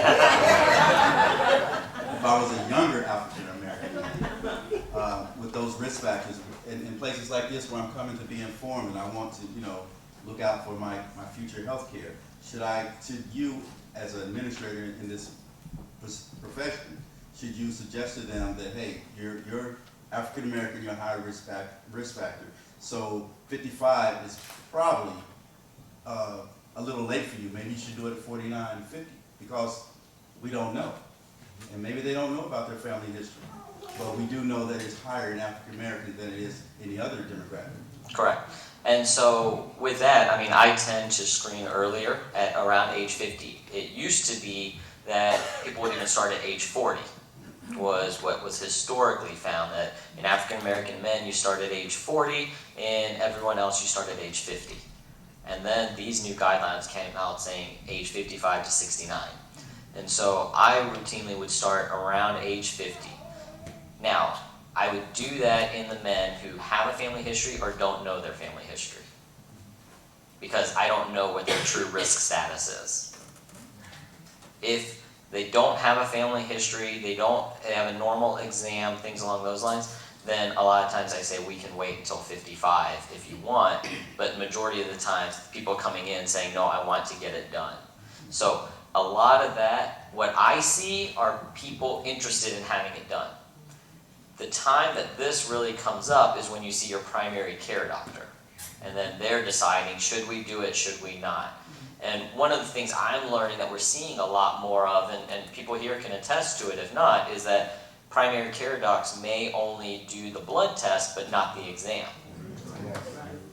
And that's great for the guys that have a high blood test and come to see the urologist. It's not great for the guys who have a normal blood test but an abnormal exam, because they never come see the urologist until it's too late. So that's where we stress that there is an importance to both the exam and the blood test, and that's what will help in terms of, that's why when you come see the urologist, you're guaranteed to get both. And I'm very upfront with the people when they come. I was like, listen, and they're like, well, can we get out? I'm like, nope, you can't get out of it. It's part of it, and that's why. But that's why.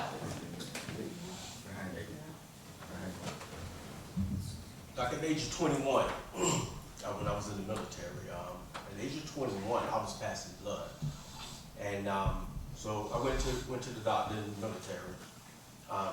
They did a scope where they went through the penis to see what's the problem. They didn't find anything.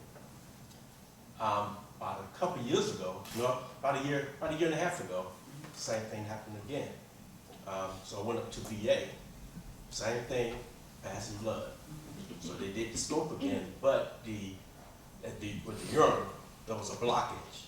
So they couldn't use the scope to go in, so they had to put me under to do it.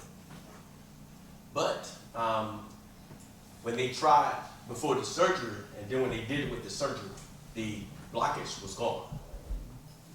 So they was able to do everything, but the doctor said they didn't find anything, but at the age of 21 and then at the age of, say, 41, the same thing happened again.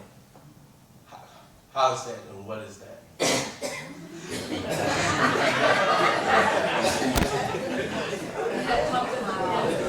I've got cards.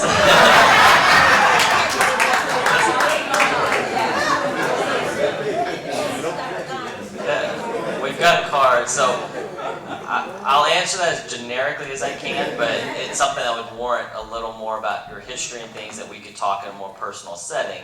But, you know, blood in the urine is never normal. Because my grandfather had colon cancer. His brother, same thing happened to my grandfather and his brother. Same thing, blood in the urine. Right. So with that, so now all cancers are not connected. So with colon cancer, it will be an entirely different thing. And with blood in the urine, you're always concerned, just like with an elevated PSA, you want to rule out prostate cancer. With blood in the urine, you want to rule out any cancer of the urinary system, whether it's of the kidneys, the tube that drains the kidneys, the ureter, the bladder, the prostate, the urethra. You want to rule out any sort of cancer. That's the #1 theory behind blood in the urine. Now, a lot of times, you know, people will see blood in the urine. People may be told from a lab test they have blood in the urine, and that will alter how commonly you'll find a result. Like you mentioned, having the camera test, that is one thing that's a standard for identifying cause of blood in the urine. Outside of cancer, blood in the urine can also be from a large prostate, that there can be some things that bleed, there can be different issues, but it can also be like what you were describing, that narrowing where it's what's called like a stricture, that sometimes that can also cause some blood in the urine. So I can't answer specifically to you what the cause is and what to do without talking to you on a more personal level and kind of seeing those records of what they saw when they went in and kind of learning more about your history. But the key is, again, you know, a lot of these things, when they happen, we're like, oh, maybe it was a one-time thing, maybe it will go away, and hopefully not. But it's one of those things that seem abnormal to you likely are abnormal, and they're warning signs from your body saying, hey, something's not right, you should get it checked out. Following up on what he just said, me personally, I've had bleeding problems a couple of weeks ago, and I can't pronounce what they call it, that's what they call it. And they said that you have pockets in your intestine, and what happens, anything can get into those pockets or rub up against and cause them to bleed. And so this is what I'm saying, it could be many of things that can cause that. But we're talking about two different issues here. So we're talking about blood in the urine versus blood in the stool. So just understanding that also is, but again, like you mentioned, I mean, any sort of bleeding are warning signs that the body is sending you that, hey, something's not right, we got to figure out what it is. Yes? You talked a lot about diagnosis and treatment. Is there anything in the lines of prevention that you want to discuss with us about what we can do to prevent these issues? So the question was regarding what can we possibly do to prevent prostate cancer, which is a great question. I didn't mention it in this because it's evolving. The Human Genome Atlas is a big project that looks at, it's kind of, they were successfully able to map out the entire human genome and identify mutations. And so a lot of research is being geared towards mutations involved in prostate cancer. Where do these come from? Why do they occur? Why are they in specific people? What can we do to prevent these mutations? And an interesting fact that, you know, I'm not going to discuss much about here in a setting is diet. Not just specific to prostate cancer, but to cancer in general. There's a documentary on Netflix called Forks Over Knives, if anyone's ever heard of it, or you can see it on YouTube. But it actually shows that, you know, you look at Asian men eating, you know, a lot of rice, and their diet have a lower incidence of all-around cancer compared to what we call the Western diet, which is a lot more processed foods, fast foods, fried foods, things like that there's a higher incidence. They also looked at during Nazi Germany, and they looked at when they took away the red meat from all of the Holocaust people, that their incidence of cancer decreased. And once the war was over and the meat was restored, their cancer risk came back up to what they saw in normal populations. So food and diet plays a serious role in all of this. The problem is we don't know the specifics behind what foods and why it causes a role to be able to truly answer that, but that's where a lot of that research is geared towards trying to find what can we do. One of the medications they were looking at as being a possible chemo prevention of prostate cancer actually turned out to cause more higher grade cancers, and so they're trying to develop different things that say, as part of your men's health supplement and vitamin, possibly take this to hopefully minimize your risk. That just hasn't been identified and developed yet. But that's where a lot of the research is trying to identify. Any other questions? So, you know, I know it's tough to ask questions in a large venue, but like I said, you know, we're always available there for you. Feel free to, if you ever have questions, and we deal with more than just prostate cancer, we deal with all sorts of things involving men and female health related issues. So we're here for you, you're not alone, and thank you everybody.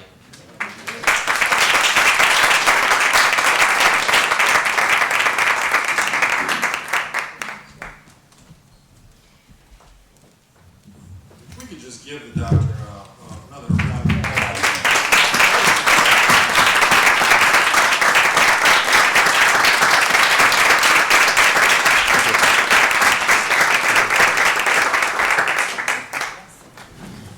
These are the kind of moments that are very important. It can be a wake-up call to an entire community to say, this is something we need to care about. I can even say this is bigger than prostate cancer itself. Just the sense of responsibility, as you all saw in those videos, that we have to take as men, for our families, for the people that are around us, our entire communities. It's worth it to take care of us, ourselves, to make sure, no matter what it is, we get screened, we go to the doctor, and we talk to them about any issues that arise. So I just really appreciate the message that was sent today, and all the information we received. Did you learn something today? So at this time, we wanted to take a few minutes and say that if anyone is here and wishes to speak about their own prostate cancer experience, we wanted to allow you an opportunity to come to the microphone, and you have 2 minutes, and we'll allow for that opportunity. So if anyone has that experience, please come.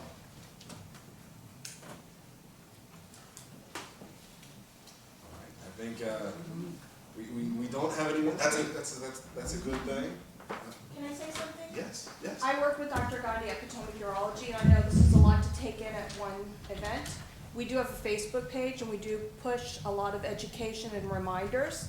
If you have Facebook and you can take a moment to like us on Facebook, it may pop up on your page and remind you when you're not thinking about it. Go get that prostate check, get your appointment. So take a moment to like us on Facebook. You might not think about it in 2 weeks. We put a new post, it's going to pop up, and it might remind you. Or share it with friends. You can share our page. We'll have a post this afternoon. Yeah, we're going to post something today about being here. But if we can make a difference in one person's life, it's worth one like. Thank you. I know that, I'm gonna put somebody on the spot here, but I know that she works in this field. Dr. Matt, would you care to address us at all? I don't actually work in this field, prostate cancer, so I can't really speak to this specifically.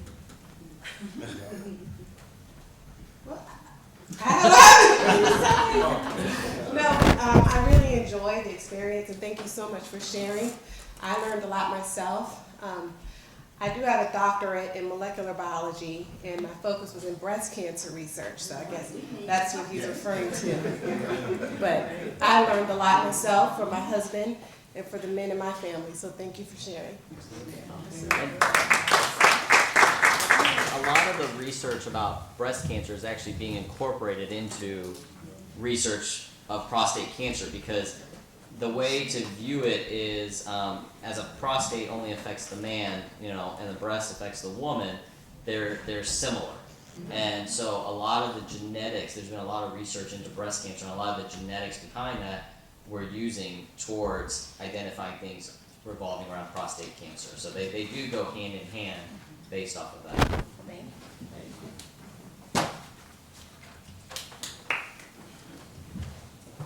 Excuse me, I just wanted to speak. I am a person that has had the cancer seed implant. And that was like 16 years ago.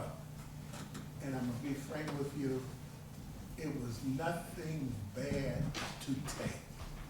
They gave me the examination and told me that it had, I think I was in the hospital overnight.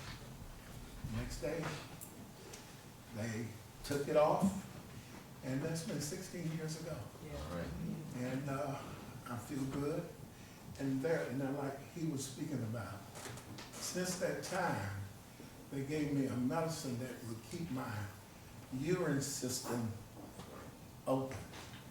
And I admit, I take a water pill, but this is one of the best things I meant.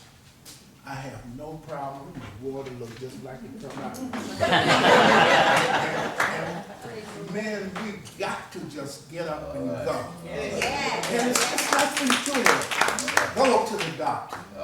Now, I'll be 77 soon. So I don't know whether that's 16 years of taking that, the reason that I'm here today, the man upstairs, and the doctor. So go and take that test.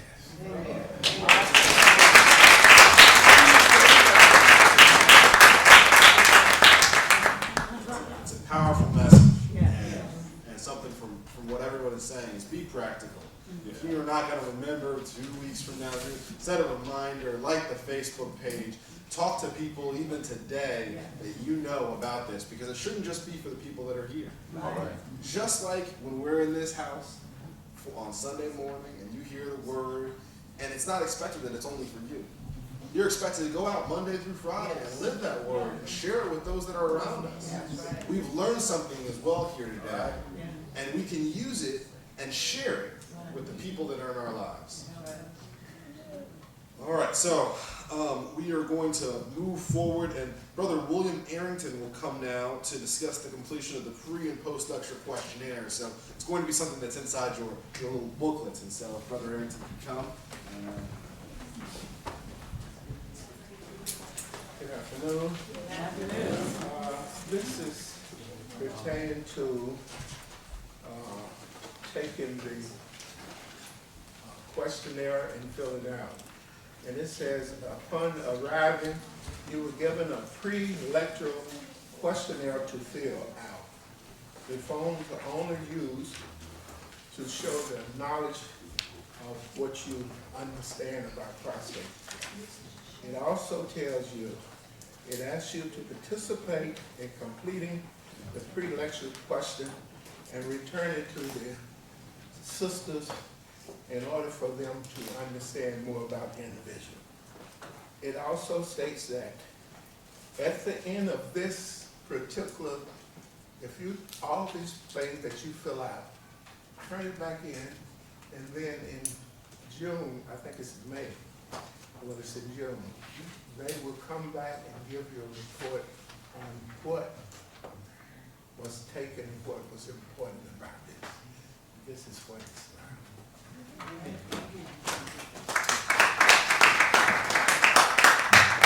Thank you so very much, but I would just like to take a moment to elaborate upon what the brother just shared with us. It is critical. Anytime you get a grant, you have to collect data, and our data must be pre as well as post. So as he said, when you came in, the majority of you men here today, except for those who attended the session at First Mount Zion, you cannot respond. But the men who are here for the first time today, we would like to make sure that you respond to the posts. We had some of our sisters to come around to collect all of the pre-lecture surveys. That information was to give us data on what you knew about prostate cancer prior to coming in. And after hearing this dynamic lecture, We want to know, how much did you gain from Dr. Gandhi's presentation? So take a moment to fill it out as soon as you fill it out, and please do not skip any items, because if you skip the items, we have to throw your data out. So once you fill out your form, please hold it up and one of the ladies will come and collect it. Thank you. While you guys are working on the forms, we're actually going to have a few other people come up and mention 2 more forms that are going to be in there. So Brother Tolbert and Brother Cofield will come up to discuss the evaluation and the proclamation. Those are 2 more forms we want to take care of. Morning. Brothers, in your folder, please remove the sheets on the left side of the folder that say evaluation. This form will help us evaluate the overall effectiveness of the education session today. We're interested in your thoughts and view of how well your time is spent today. Was the session beneficial to you? Did you enhance your knowledge about prostate cancer? Did you learn anything about prostate cancer? Please complete the evaluation form and raise your hand so police assistance may come and collect it. There was a couple of brothers that just received their forms. Can you just take a look in your folder and make sure everything is filled out? Thank you. Look in your folder on the right side and pull out the proclamation sheet. Please read it, and if you agree, you are committing yourself to the content of the project. Your signature displays that you will commit yourself to becoming more knowledgeable about early detection, prevention, treatment, and quality of life.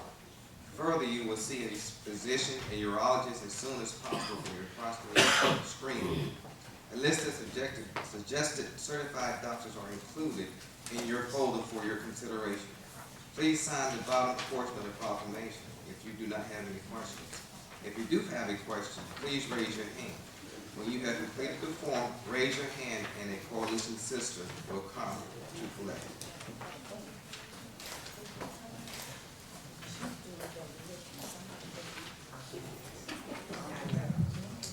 Well, thank you everyone for filling out all the forms that we have available here.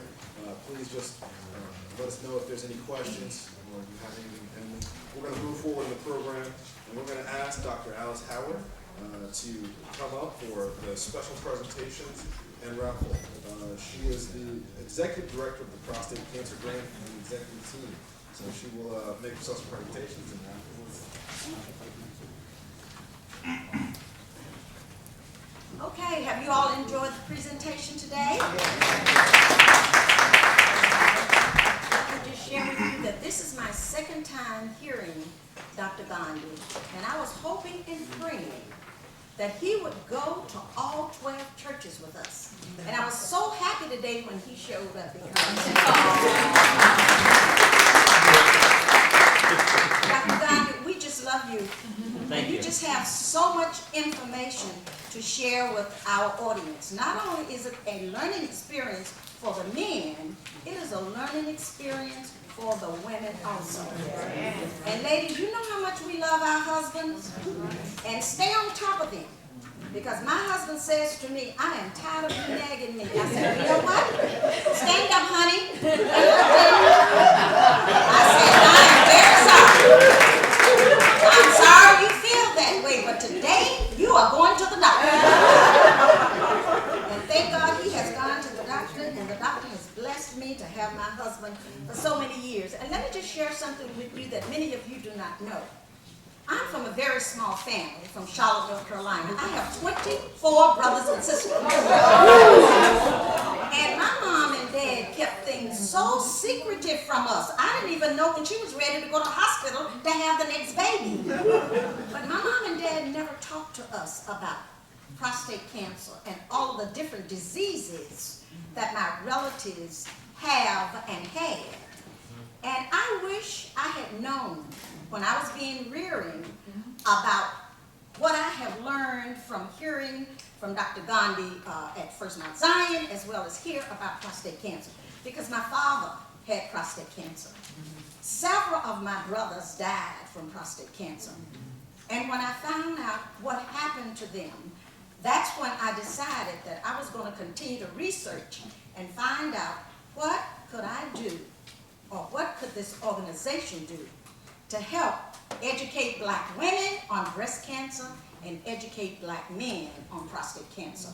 And so when we presented this to the coalition, they were right into it. We started writing grants, and God has blessed us to get 2 wonderful grants. The first grant, $78,000 on breast cancer, and then $98,000 on prostate cancer, with over $5,000 being donated from the churches and various sororities.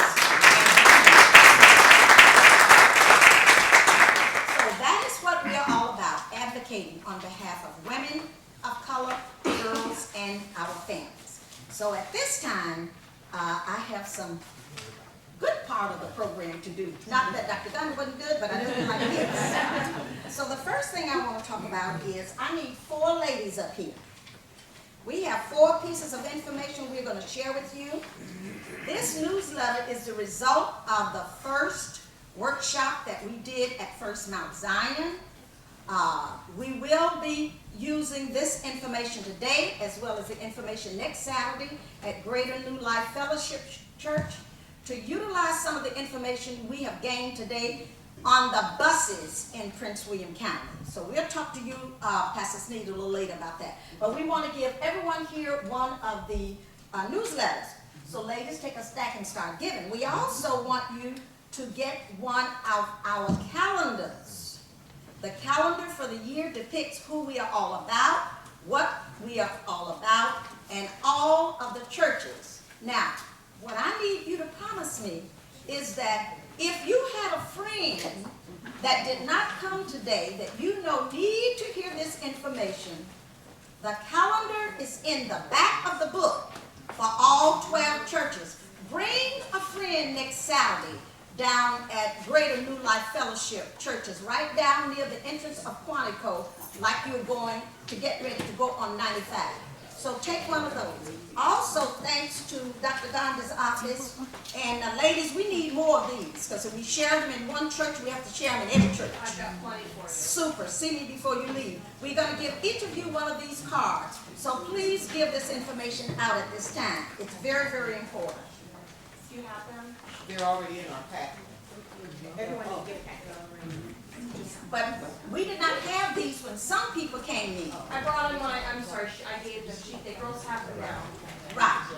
So now I have more for you. Right. Thank you so much. There's plenty for today. Calendar, ladies. Is there a need a calendar? Raise your hand if you need a calendar. We have more calendars. I didn't have any more on this side. They have a card. No. Yes, calendars up under the table. So there's 2 separate atomic urology cards they're passing out. Make sure you get both. One is just for Dr. Gandhi, and the other's about our group. And that actually serves as a large business card. We have smaller ones too, if you want to bring them all.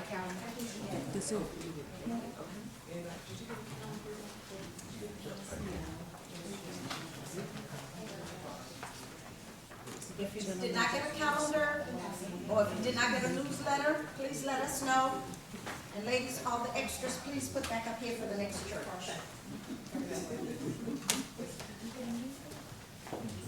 If you happen to get 2 of our cards, share them with a friend. Yes.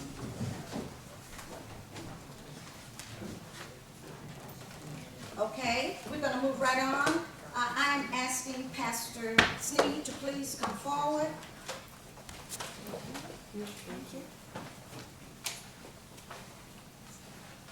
Pastor Sneed, on behalf of the National Coalition of 100 Black Women, Prince William County Chapter, we want to thank you for all of the support that you have exemplified in order for us to make this an awesome event today. Mrs. Lively and I visited Little Forest Baptist Church, I think it was back in June. And we had an opportunity to meet with this handsome young man and his beautiful wife, the First Lady, and we were so impressed with your support and how you articulated the importance of you educating black men in your church. And so we appreciate all of your support, but we want you to know that this is just the beginning for you. Because if you listen to the video, Mr. Borkins clearly delineated that pastors need to do a better job. Not coalition sisters, but pastors need to do a better job of educating your congregation. So Deacon Bell and Pastor Sneed, you're not going to have to worry about that because we are videotaping this. We have an opportunity to use this video every year. After today, we are out of here. And our men continue to live and come to the church. So you have a great person who's a leader. He can conduct this workshop every year for your men. And we want to thank you. This is a small token of appreciation. And we thank you for all of your support. Thank you.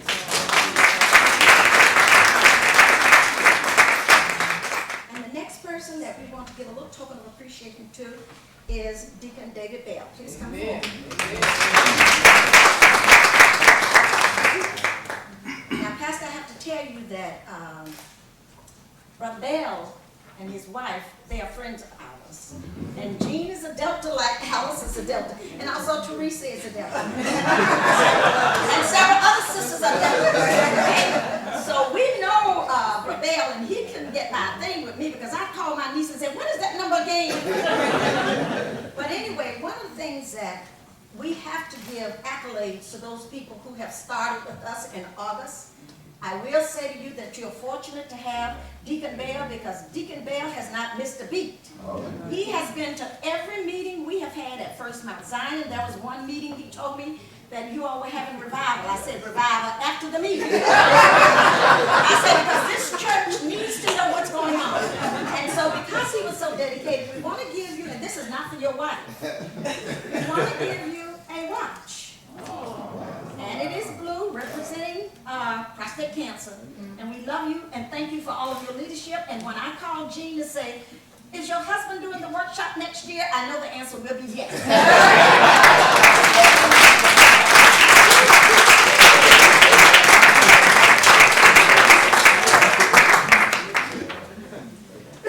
And now, get your raffles out, men. Get out your raffles. We're getting ready to give the rest of the gifts away. If you did not get a blue raffle, please raise your hand. Okay, there's one back there. Who has the raffle? Honey, put your hand down. Not qualified. He will be at every church. And guess what? It will be his luck to win at every church. No, that's not fair. All right, let's have the pastor's son to come forward and pull. And if you don't win, don't blame us. Blame him. Shake him up.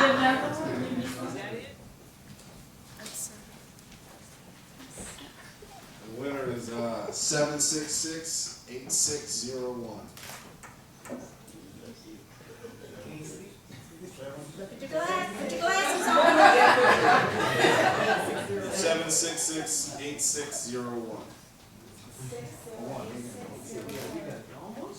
Okay, all right, that person must have left. Try again.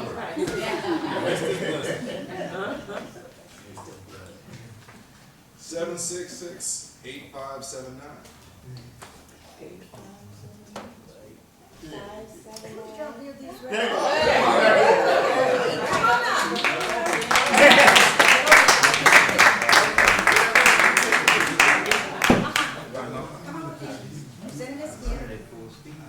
Come on now.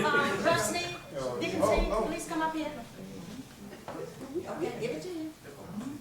We know you're a Redskin fan.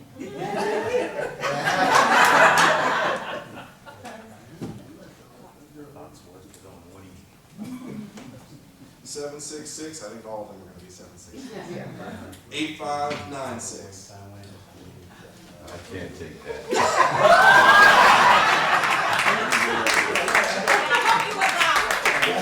You should come on. This time off. Yes.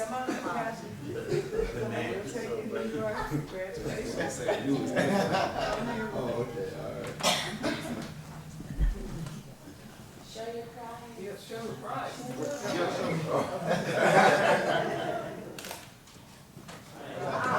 Okay, the next one. Next prize. We got several prizes. What one? Okay, 766-8534. Is that you? Is that Dakota?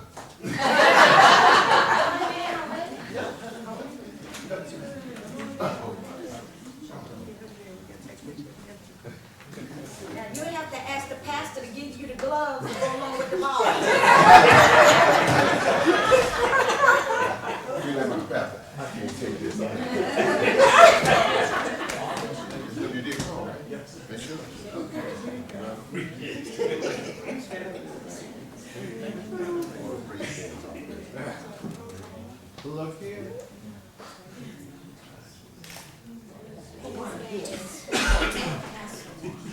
We got that.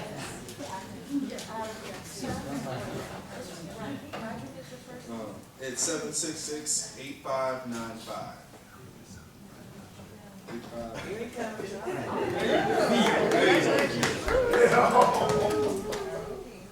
Okay, thank you. And that is a black leather wallet to hold all of his money in.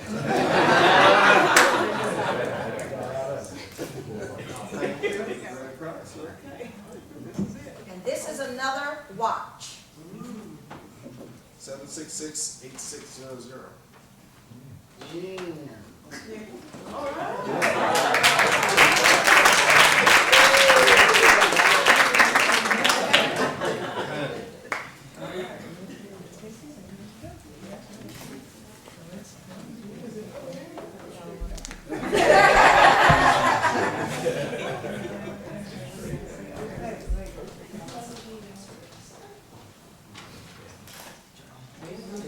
Two last announcements before I turn it back over to our presiding officer.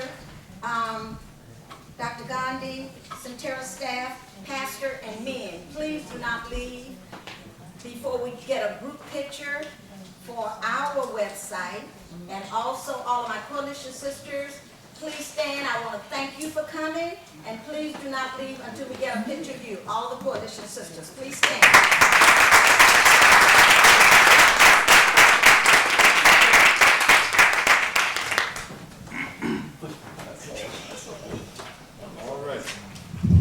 We will conclude with closing remarks from Deacon Bell and then a benediction from the Reverend Andrew Juggins with his new watch on. It's been a pleasure to be able to be with you this morning, and I learned so much. Thank you all so much for all the people that had a role in bringing this together, Dr. Gandhi, all the coalition sisters, and everyone. Thank you.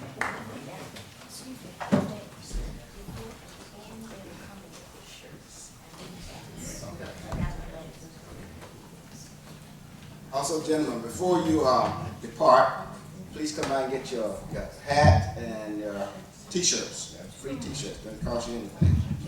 Waste your time here. A long time ago, my mom taught me that when people reach out and do things for you that they don't have to do, that you should reward them. We are a small church, but we have a big heart. And therefore, I will ask all the coalition sisters to please stand as we present your president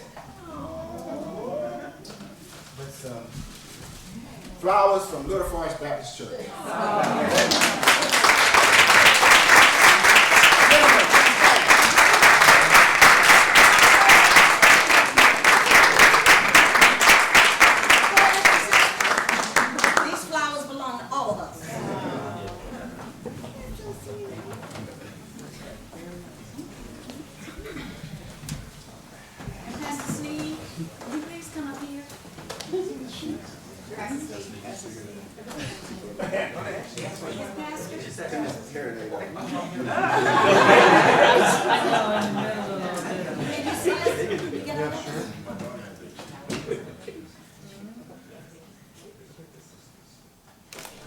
We have definitely learned a lot of information, important information, but the information that we've learned today is similar to the gospel. We receive the gospel and we read it, but unless we put it into application, it does us no good. The information that we receive here today, the one thing that you need, that you must take away, men, is that you must get regular checkups. And this is actually my third session of attending one of these, and I learned something different every day. I guess the first time I went there, someone talked about being the CEO of your body. I'm the CEO of my body. God is the architect. He designed all our bodies. But I'm the CEO of my body. And I have to make decisions on my body.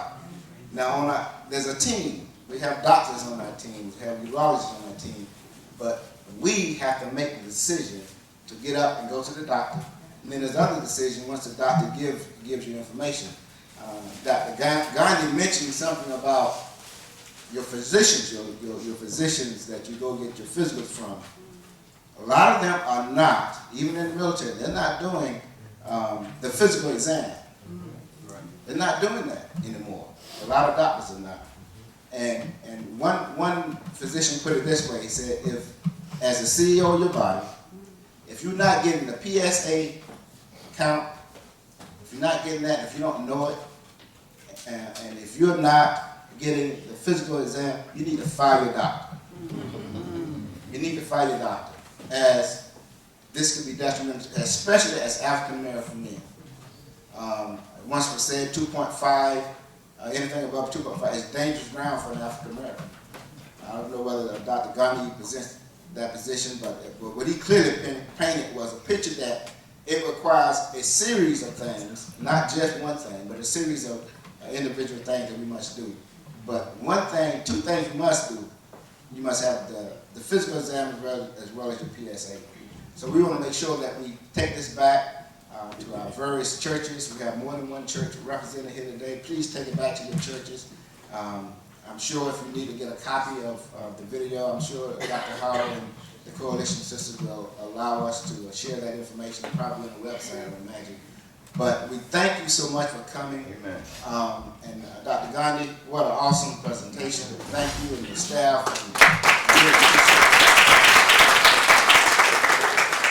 We thank our pastor for having the vision to accept this mission.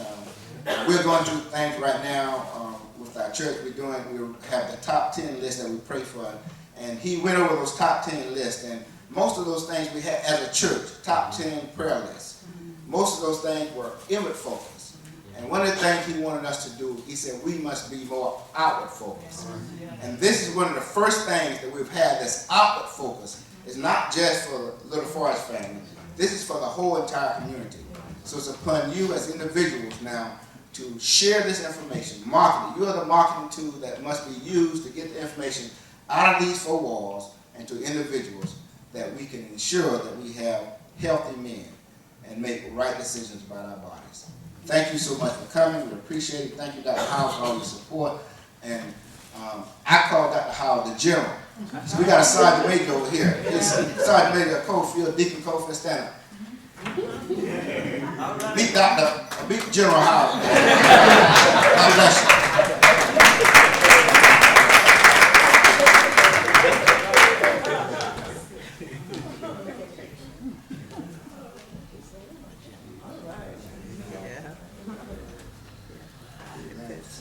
Somebody once said, and there you have it. Yes. So go get checked. We thank everyone once again. We thank everyone for coming out and sharing. Certainly it's been a great experience for me. My wife always said, don't listen to me, don't listen to somebody else. So certainly we take heed to it. Well, it's been very good. Thank you. Thus. Most gracious and all wise Father, we come once again. We thank you for your grace and most important for your mercy. We say, may the love of God and sweet communion of the Holy Spirit rest, rule, and abide with us and henceforth and forevermore. And let everyone say, amen. Amen.